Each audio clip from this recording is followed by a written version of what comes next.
And Will Steele is here. That's why I got you know what I'm saying?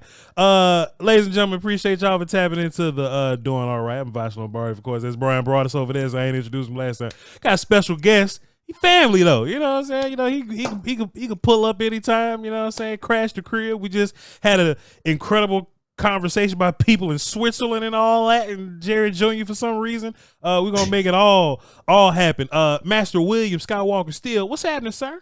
Hey, I appreciate y'all for letting me. You know, you said guess. You're right. I come into the crib, kick back, grab some Kool-Aid. Voch already been over. I seen the artillery.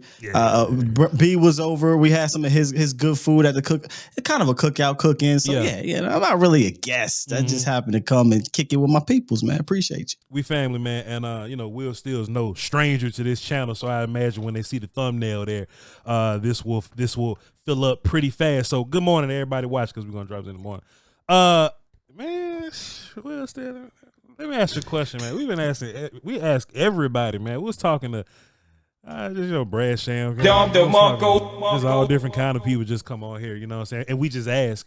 That's some big shoes to fill, Brad Sham. You're Will Steele, sir. I'm a lot more optimistic than you, but you really bring me, you know, even me out sometimes. I don't want to say bring me down, but you know, you keep me even, keep me steady, and I'm like, all right, sure, I should wait and see what's going on. But man, Skywalker Steele, I'm not gonna lie to you. Every time I hear somebody talk on the microphones, we hear them ping pong table in the background, and I say, man, boy, Schottenheimer really serious about this culture thing, and everybody's saying the right things, and Pickens ain't crashed out on nobody yet, man.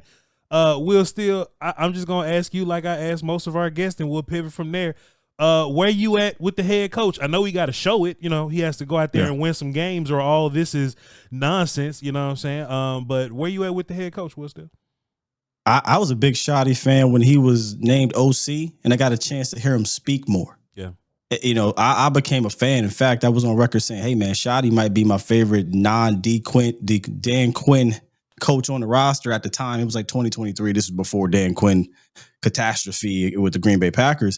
And it was because of his energy and just how he spoke at the podium. It was different. You know, you didn't really hear that around these parts for quite some time. And I became a big fan then, not thinking that he was going to be head coach. Sure. So when it popped up that, hey, Shotty, you know, was going around, I said, I don't think this is just out of nowhere. I think Shotty can win the room.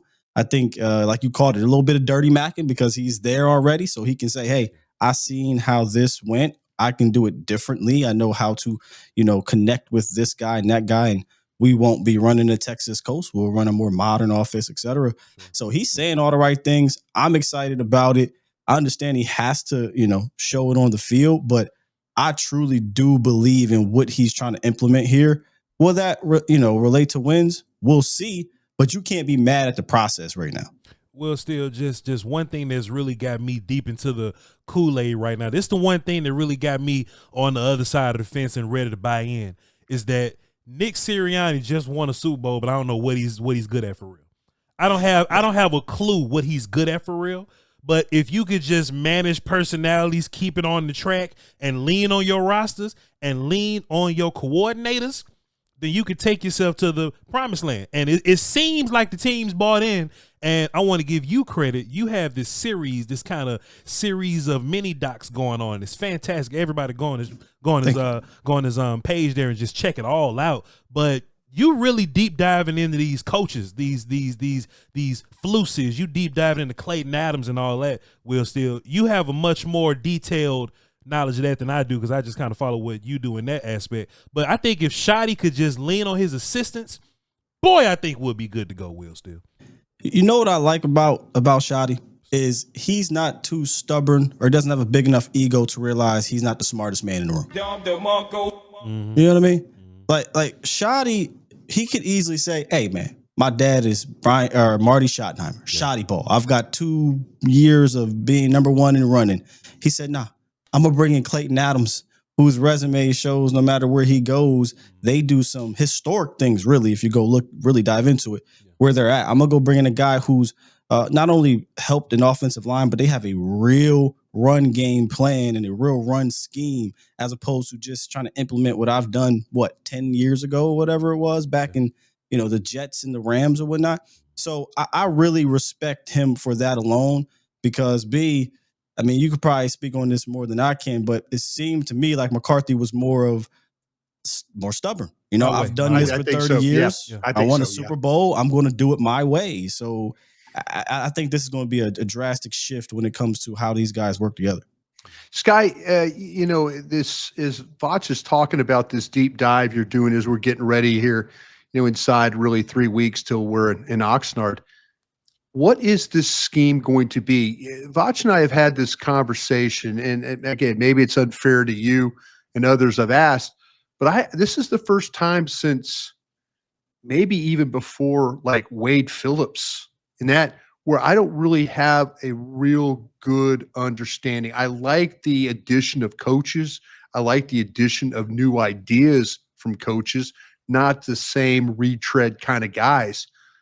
But what is this scheme going to look like? If you had to crystal ball this thing, what do you think the scheme is going to be, or how do you think the scheme is going to work? I think this thing is going to look like the Kevin O'Connell, Shanahan, McVays, McDaniels. It's going to look modern. LaFleur. I feel like he's going to tailor this offense in that way, just based off of what he was saying, where he talked about condensed splits. He talked about pre-snap motion, misdirection, using that play action, right? Those shot calls. And then what really put the cherry on top for me was, again, I hate to go back, but Clayton Adams. Like bringing in Clayton Adams to marry the run game with the pass game. B, doesn't that sound like Voch? Doesn't that sound like the modern offenses? Yeah. Where these guys have, 100 plays out of 5 formations? Yeah. And you don't know what it's going to be because of the pre-snap. They start here. Hell, Shanahan, I was studying his offense a couple years ago. I lie to you not. He did a shift 9 times before the snap. Just to get a read on the defense and get these guys. Hell, we saw it against the Cowboys, right? Where they would shift so much, we'd be off balance. So I think he is truly going to implement that type of offense. And he did speak about stealing plays. He said it to you a couple years ago. He talked about, hey, I'm going to, he didn't necessarily say steal. He said, we're going to look around the league. I tried to get him to admit he was stealing plays. Yeah. If he said he was, I was going to give him a hug. He didn't say it to you, but 2 years ago after the Niners game, where 2023, where you guys remember that game, it was terrible, and the Cowboys offense wasn't running the post Niners offense, right? So they went into the bye week. They came out the bye week and they asked him about, hey, we saw some exit motions, push mode. We saw different things. What is that about? He said, hey, in the bye week, we went around, we saw some plays and we stole some of it. I think he even brought up Miami specifically. And I personally believe, y'all, that the offense we saw in 23 post week, the bye week, was a lot of Schottenheimer's influence. But once the Cowboys got to the postseason, all right, y'all, it's Mike McCarthy's offense now. That's what we saw. Sky, let me, and I get accused of being the wet blanket guy. I get accused of you never say anything good about anybody. You're that guy. But I do want to put this to you. Schottenheimer has been in this league almost 30 years as an assistant coach, getting his first opportunity. Does it worry you a little bit that he hasn't been tagged as a Cohen or a McVay or a Shanahan or a Ben Johnson, that he hasn't been tagged as one of those guys? Like throughout his, he's never really had a shot to interview as a head coach. I mean, some of his early times maybe, but as of late, it really never materialized for. Is it a little bit of a concern that maybe he might not be one of those guys? I think that's a fair question, but if you really take a step back and think about it, everywhere he's been, he's not really had total control. Right. Sure. He's been an offensive coordinator for defensive-minded coaches. So this is how we wanted to. Brex Ryan, run the ball, play defense. Right. Jeff Fisher, run the ball, play defense. Then he goes to Pete Carroll, run the ball, play defense. It really hasn't. He really wasn't allowed to spread his wings.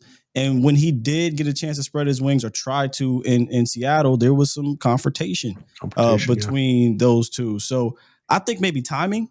timing affected. He couldn't be Shanahan and McVay and those guys because, well, let's be real. I don't think he was as good as those guys early on in his career, as smart or innovative. But also the league was different. We're talking about LaDainian Tomlinson was still in the league. Thomas Jones, y'all was rushing for 1,300 yards in the New York Jets. So it was a different league than it is now. Yeah. So it's kind of unfair, but we just talked about this behind the scenes. You are where you're supposed to be. Right. So maybe I call him a chameleon. Him being in so many different areas of football, college, pros, wide receiver coach, quarterbacks coach, offensive coordinator. Hell, he worked on the other side of the ball to help the defense. I think all of that is going to help him adapt to what the league is now. That's why I think he has no problem changing as opposed to like a McCarthy who was, hey man, I've done this for 30 years. This is how I'm going to keep doing it. Yeah, I think Mike got to the point where Mike was trying to get to the lake house, and he was like, I'm not interested in learning anything new. I think one of the most criminal things that Mike McCarthy did while head coach of the Dallas Cowboys is when he had Dak Prescott, and good for him having Dak and Dak himself playing at a very high level, MVP-like level. And then next year, really not trying to push that, really not trying to get more out of that. I think that's criminal that he didn't do it. Okay, let's build on that. Let's do some other thing. You didn't see any of that stuff. Mike was tired. Mike didn't want to do it. Mike didn't want to learn a new offense. That's why Kellen Moore is like, he's like, fine, Kellen, do what you need to do. Oh, wait, you're doing this? Okay, well, can we call it this so I can understand it a little bit better? I think there was things with Mike McCarthy. I think he got really tired at the end, and I think that the offense got tired, and that's one of the reasons why he's no longer here. Sure. No, I agree.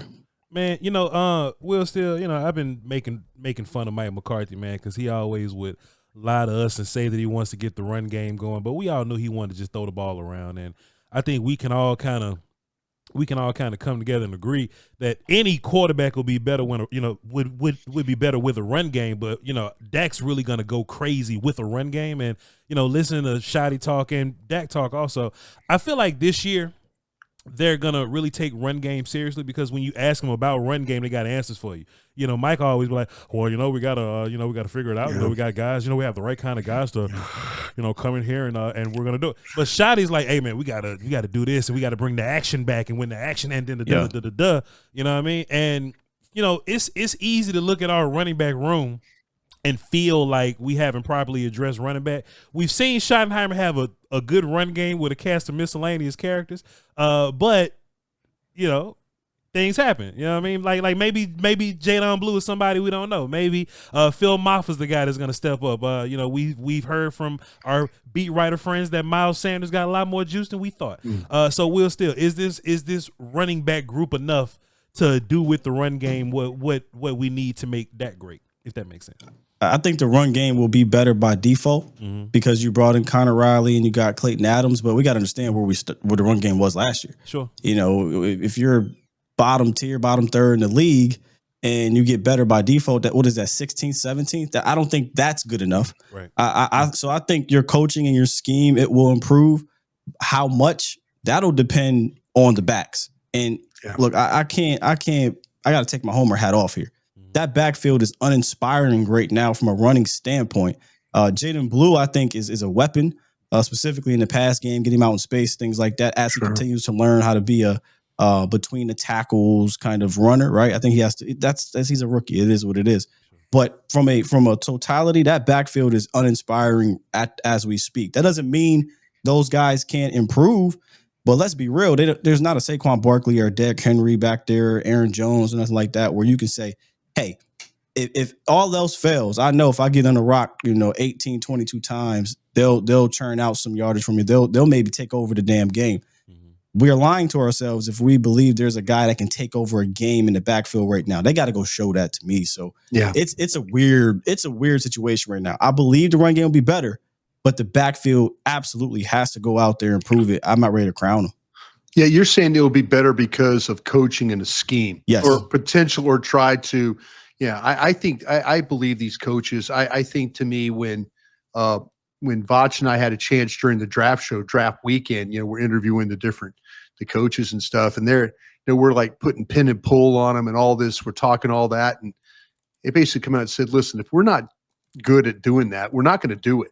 A lot of times coaches will come in the building and they're like, "Okay, this is my scheme. This is what we got to make it. I'm going to put in round peg in a square hole." It just doesn't work. I was encouraged by, like, if we don't have pin and pull guys, then we're not going to do it, or we're going to try and incorporate. That's what I was hopeful for in the running game. I think the running game, I think it's got a chance just because of the coaches. I totally agree with you on that. Yeah. I think the right guard's going to make a big difference, and the experience of the center, I think, is going to make a big, big difference here too.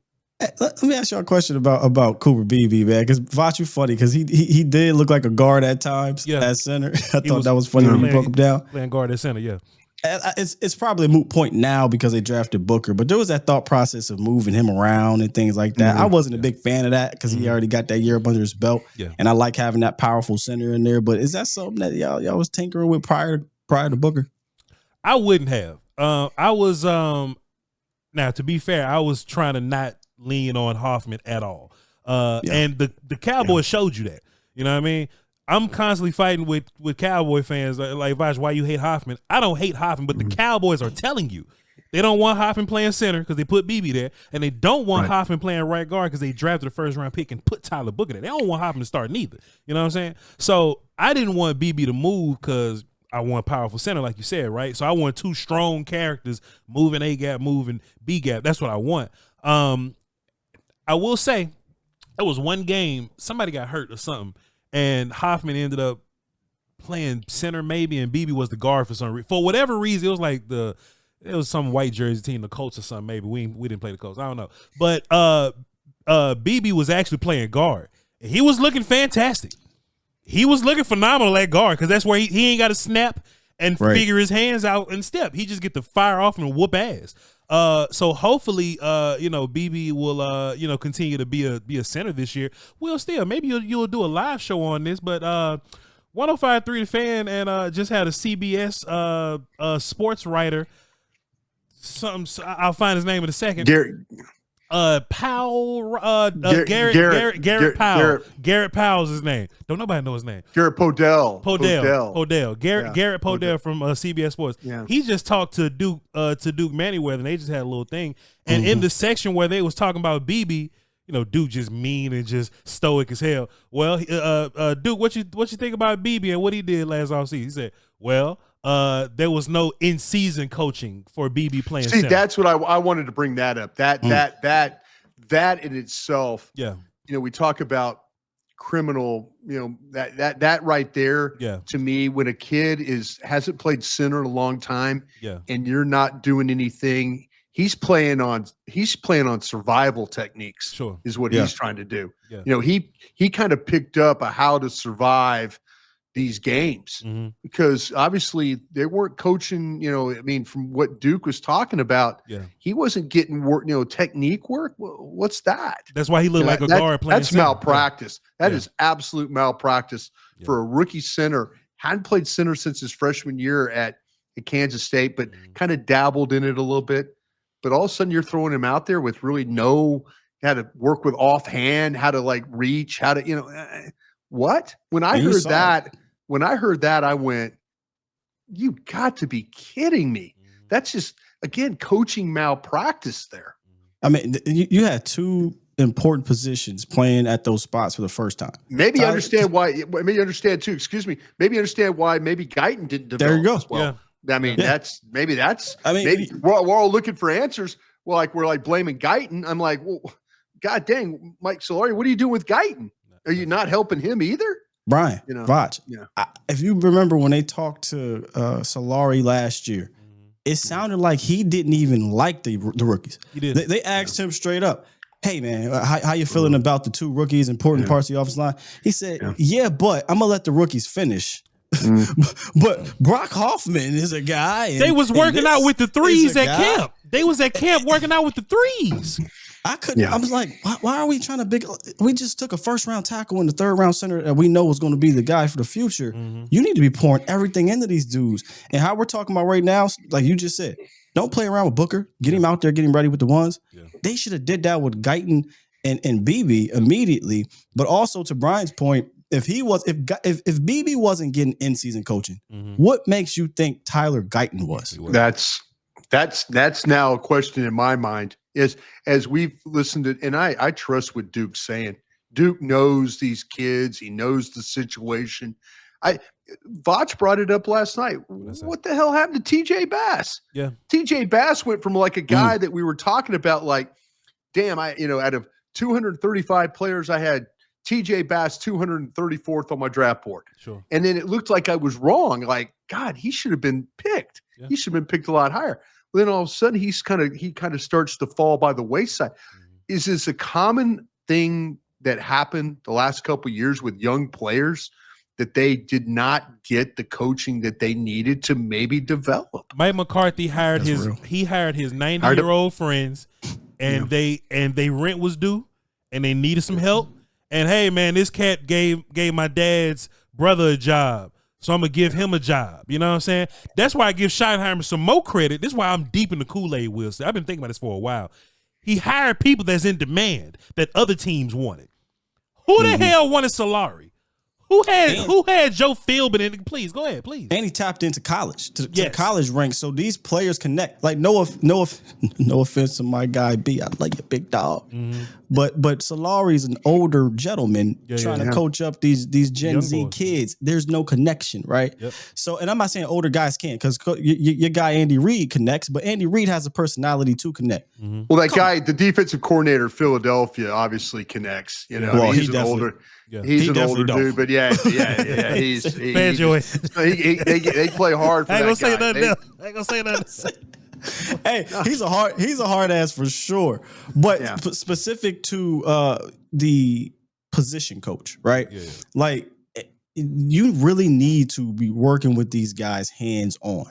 And from what I heard, it just wasn't there from a connect, and it wasn't even there for the veterans. Yeah. The veterans weren't feeling Solari. Yeah. So it just, when you got a guy who was coaching with Tom Landry, come on now, you know? Yeah. I actually looked it up. Zeke had 74 carries for 226 yards last year. That makes me sick. That just made me sick. Phil Moffitt could do that. You know what I'm saying? You know what I mean? Miles Sanders got 226 yards in him. It ain't That's gonna take, a Jerry move right there. You know what I mean? It ain't gonna take 74 carries to do it. So I just think, just by way of personnel and the O-line being better, and the scheme, and maybe the fact that the wide receivers ain't just run the field and turn around too. Here's a great time to bring this up. Shouts out to one of our listeners, Brian Broaddus. We got this listener that watches our show every day, a cat named Martise, and he's in Philly. He's a Cowboys fan. And I was explaining to Martise that George Pickens is one of, or like the best deep ball receiver in the whole league by the numbers. And he didn't understand. Like, he thought that was my opinion. You know what I'm saying? But I was like, nah, man, deep ball is about to make everything else kind of work together. You know what I'm saying? And then it doesn't hurt that all the routes that Pickens is good at, Dak Prescott's phenomenal at. Will, Steele, where you at with this whole Pickens thing, and why we gonna win the Super Bowl with him? Oh man, and this trade got, you want to talk about Kool-Aid?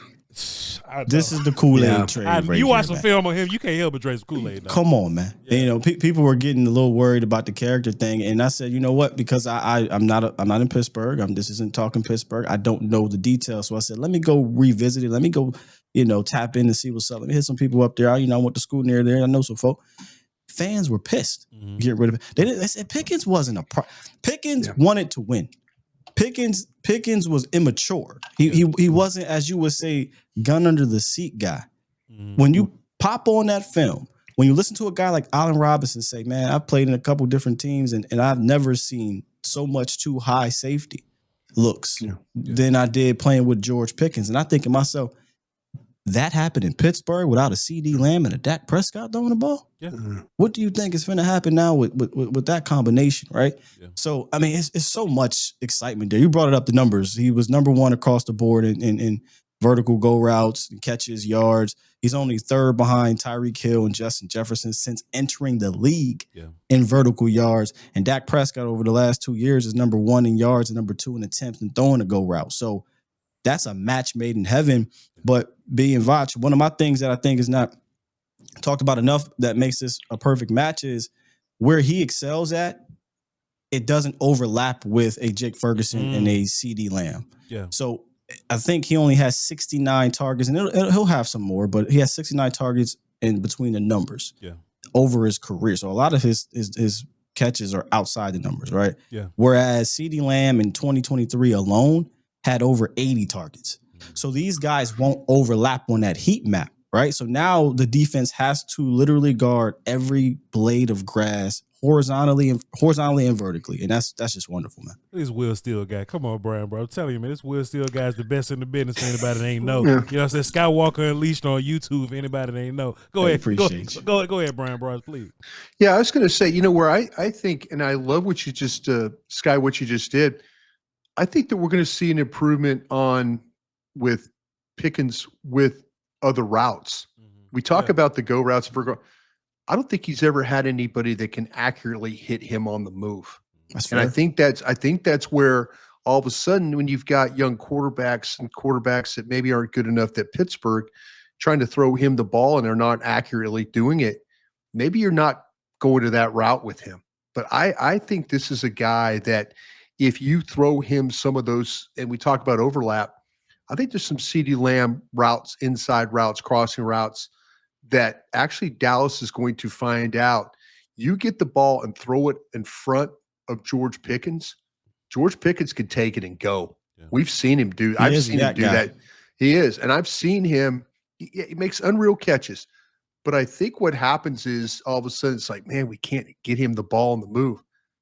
I think you're going to see Dak Prescott get him on the ball on the move, and people are going to appreciate more about his game and not just say he's a vertical guy, but that he's one of those guys that can play on all levels. I think the quarterback play or lack of was a big reason why his career is kind of where it is right now.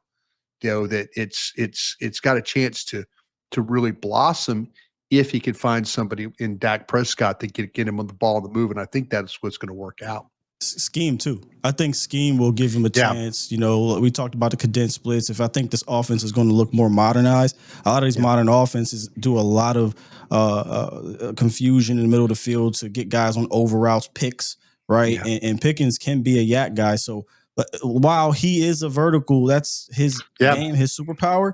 I think this offense is going to tap into more, like you said, of all of that he can do.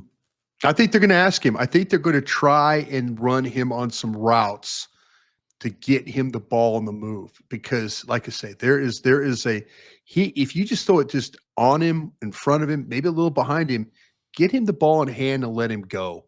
That's where I think that he's missed out his early days in Pittsburgh. They haven't had anybody to get him the ball like Dak Prescott can get him the ball.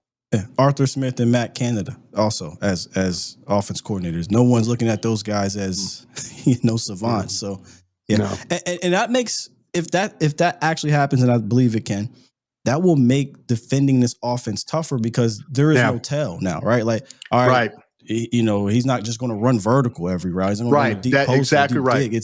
It's hey, I don't know. We got to defend this. We got to drop a guy down to robber. Next thing you know, it's CeeDee Lamb now. Getting deep, who hasn't? That's exactly what I was thinking, and he can actually go deep. If you look at Pro Football Focus, and I have my love-hate relationship with them, but they listed the teams by route, like what players are best at certain routes, and they had Lamb and Pickens out of three players. I think Hill was the third one. They had those three players listed, and Dallas had two of vertical routes. So to me, it could be.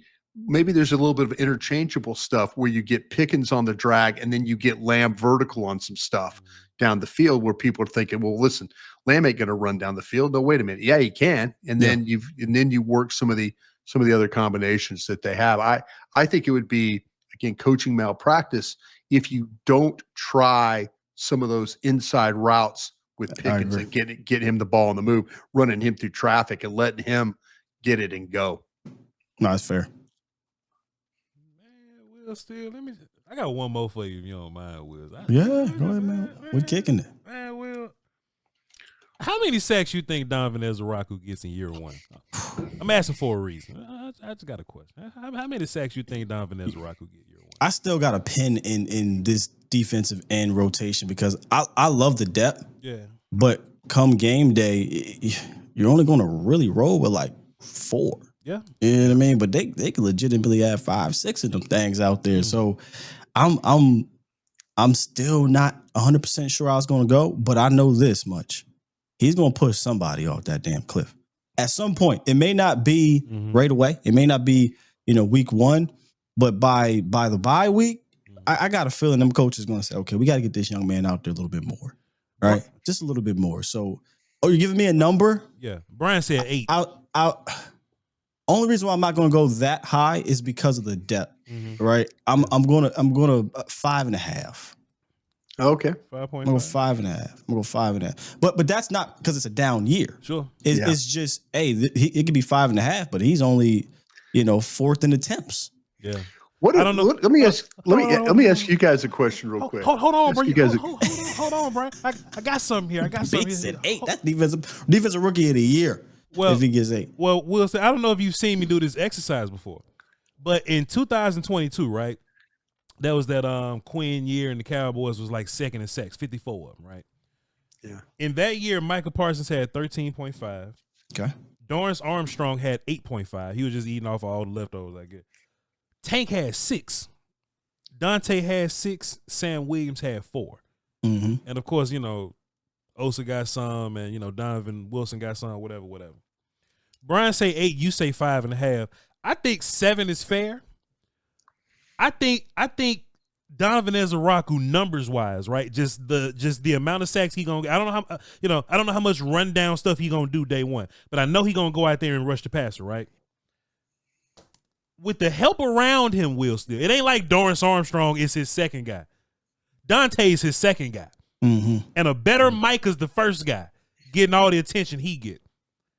I don't think it's filth to assume that Donovan Ezeraku can, one, get around 9 or 10, and I know, and this pass rush group will be better than 2022's pass rush group. That's why I'm mentioning that. That's why I say that. Oh, I think this is definitely the best pass rush group under Michael Parsons. Yeah. Because D-Law, he never regained that pass rush ability. Right? He could pressure, but he wasn't the finisher. That's what you know what I'm saying? And honestly, Osa under Flus is either going to flush these quarterbacks outside towards Micah or Dante or Ezeraku, so they'll get some cleanup sacks from Osa. So I don't think it's out the question that Easy E, as I'm calling him, can get you 7 or 8. Right? It's just being second in sacks. Look, I get it, Will Steele, but look, being second in sacks, right? The Cowboys were second in sacks with Dorrance Armstrong, who's not a guy, because last year he got like 5. So that tells you what's going on with him. He got a lot of cleanup sacks that year. He might be on something. Dorrance got 8.5, and your third guy, Tank, got 6. Dante and like full use Dante, like not halfway using Dante Fowler, but full use Dante Fowler and Donovan Ezeraku. That's a better 2 and 3 than Dorrance Armstrong and Tank. You're not wrong. Let me just play devil's advocate to this optimism real quick, because you talking me into it. Like, but if I had to play devil's advocate, I would say this: D-Law wasn't coming off the field much. He wasn't. So he had more attempts at it, right? Dante, I believe Dante's your second best pure pass rusher right now. Sure. Like right now. I mean, the rookie's a rookie, but I think his bag is nuts, and he'll eventually be that guy. The bag, okay? I saw the show yesterday. Don't make a face at me, B. Please go ahead. I'm listening to you. Go ahead, please. I know Brian went back and watched. I'm listening to you. Go ahead. Let's hit you with the cat. Well, no, go ahead. Hit you with the Taco Bell. Go ahead. I'm listening to you. Okay. Rewind. What you say? You said. Run it back. You said the bag did what? He has a deep bag, ladies and gentlemen.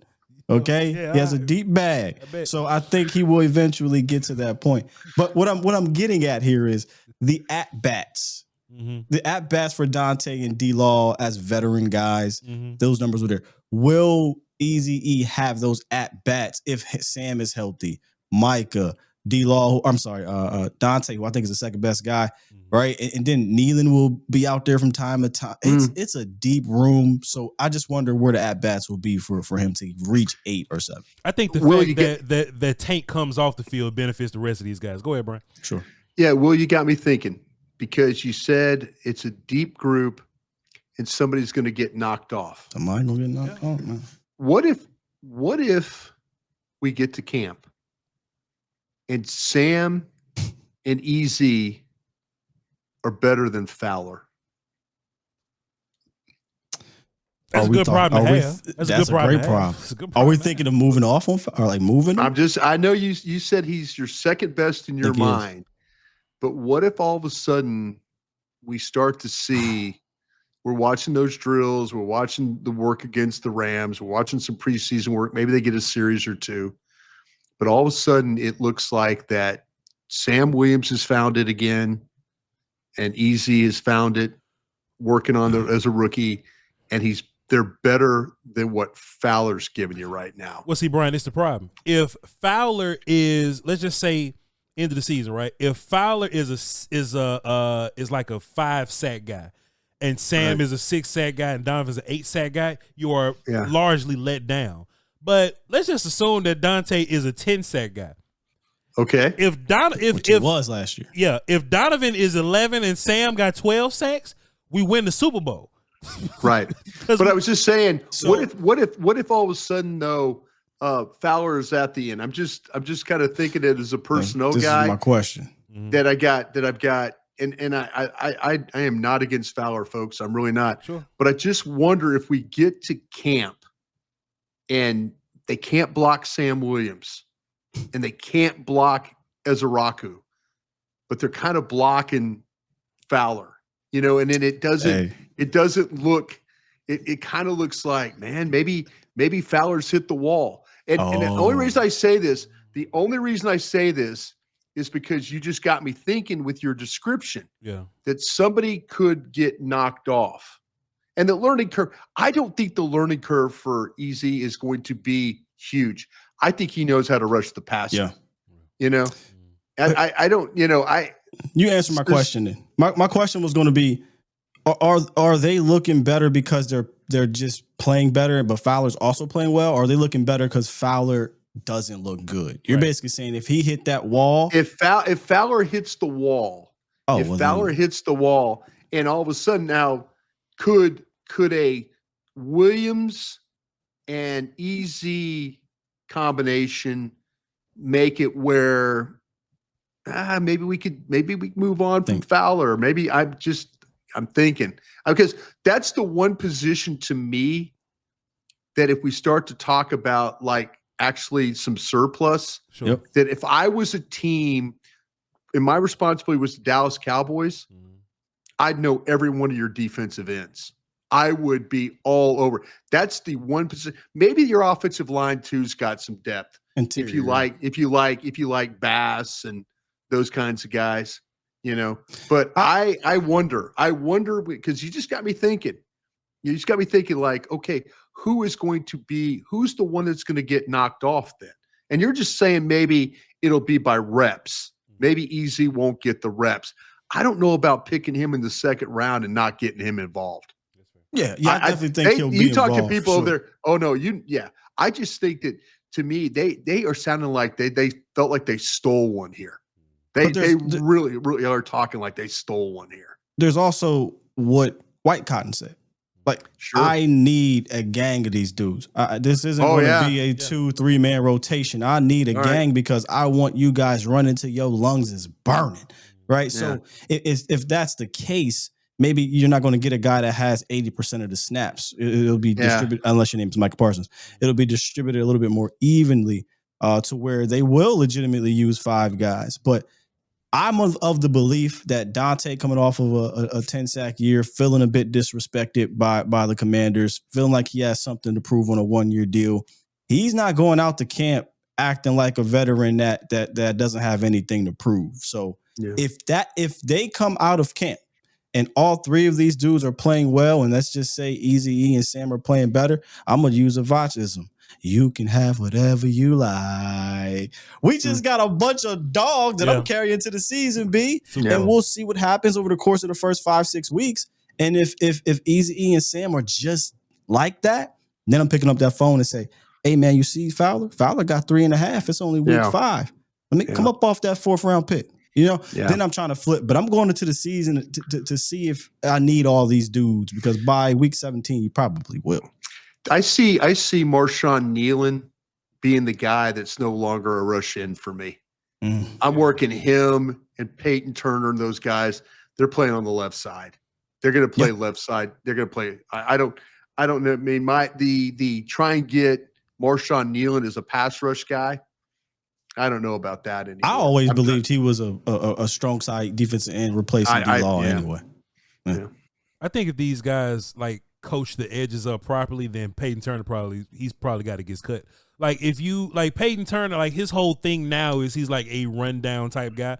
He's a big I think he has your left end. Yeah. Like we know that's what Marshawn is, but he's young. But if Dante is not a bad run defender, Micah's not a bad run defender. If Donovan Easy progresses to be not a bad run defender, then I don't see this world where like Peyton Turner. It depends on if Peyton Turner can be a better pass rusher than Sam Williams is a run defender. I think that's where that battle comes down. Wow. Talk that shit, Voch Lombardi. So they kill my. Wait, that's the wrong button. Talk that shit, Voch Lombardi. Man, Sam would have to be so. I know, Voch, you've been on this too for the last few months. Sam will run up the field, and Sam will run up the field and let guys get inside of him. And I think Sam got. I think Sam got a fight. What? I almost said something that was going to be terrible. Following what B just said. I was going to say I think Sam got a little dog in him, but I don't see it. Well, what the hell?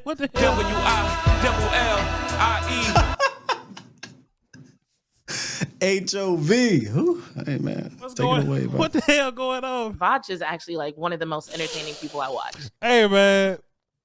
Yeah, man. Sam got to fight for his life, bro. What you say now, Chuck? What you say? Your mama sure does care about your schooling, son. You don't find that suspicious?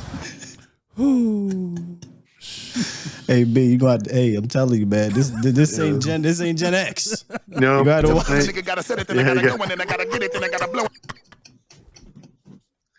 Oh man. Oh man. Will Steele, man. I appreciate you so much, bro. You are so talented. I don't just say this because we friends for real. You one of the best in the business, dog. You absolutely are. But I don't work with you because you were the best in the business. Like you my friend for real. We didn't ate food together. All us on this panel didn't ate food together. You know what I mean? I love both of y'all, man. Thank you so much for being here. Tell the people where to find you, man. Hey, Skywalker Still Unleashed on YouTube. You can find me. I'm gonna be doing the morning shows more often once camp and the season get here, but that's where I kind of live at in the morning. And starting to do more videos, different versions of videos, as Voch said earlier, kind of documentary style. I love putting those together, but we'll do all types of content. So appreciate you guys if you come on over and check me out. And then you can follow me on Twitter as well, at Skywalker Still. And we definitely gonna have some work for him over there at the Crown Global. You know what I mean? So absolutely, excited. Looking forward to it, y'all. Yeah, man. One of the absolute best in the business. Good friend of mine, Master William Skywalker Still. And y'all follow me at my little platform. I ain't doing. I'm just trying to get to 100. So if y'all ain't doing nothing, I need like 600 of y'all. It's like 558 of y'all to just go ahead and hit the button. Hey, I'm not playing. When that 100 come and you do the barbecue or the cookout, whatever y'all call it in Texas. Yeah. I'm coming down there. He wants that plaque, man. He's talking about that plaque right now. That's what he wants. Bring the plaque. Bring the plaque. You still doing a cookout? Yeah. All right. I'm just saying, don't judge me, because when I celebrate, I'm celebrating like I hit the 100K. Because you my bro for real, man. That 100K is huge on YouTube. So don't judge me, Brian. Don't judge me when you see me down there. We're gonna have a good time, man. We're gonna have fun. Man. And y'all be sure to follow Brian Broaddus at BRYN Broaddus. He's gonna be giving us updates on the studio and the big old screen that we're gonna be working on and all that, and the office and the Tony Stark screen. Yeah, you know what I'm saying? That's gonna be a party. And we love y'all two pieces. We'll catch y'all again next time. The banks are closed on the 4th, so we ain't working in, and I ain't gonna work the day before. So we got this show, we got Wednesday show. Well, y'all gonna get it Thursday. Y'all will figure it out. But 2 days we not gonna be working, and y'all just do the math on those. We'll catch y'all next time. All right, Crown.